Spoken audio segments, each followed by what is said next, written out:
Moj hobi res ni čisto običajen, ne glede na to, da sem punca.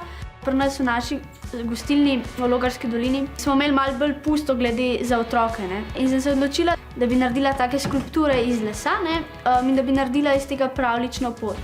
Z lesom delati me je naučil stric, me je naučil z cirkularjem žagati, pol brusiti. Sam se vedno boji, da si ne bom jaz kakšnega prsta odrezala, ker je zelo nevaren s tem delati, ne.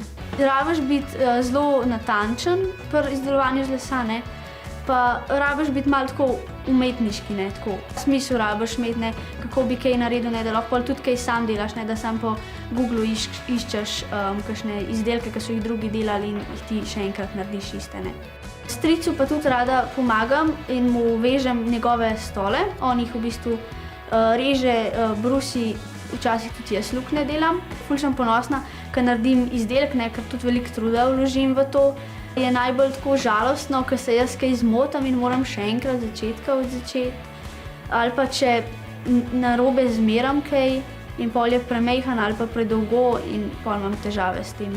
In pol sem začela tudi malo delati te manjše skulpturce iz zelo popularne igrice Minecraft. Kocke režem zato in jih skupaj lepim. Do zdaj sem naredila 3, zdaj pa eno še delam, ki je pa malo večja za narediti. Endermana tudi iz Minecrafta, ki bo pa vseboval res veliko kock. Sem imela šolo in veliko ocenjevanj, ampak zdaj sem ga spet začela delati in komaj čakam, da se bo dokončal, ker bo velik približno 1 meter pa 20 centimetrov.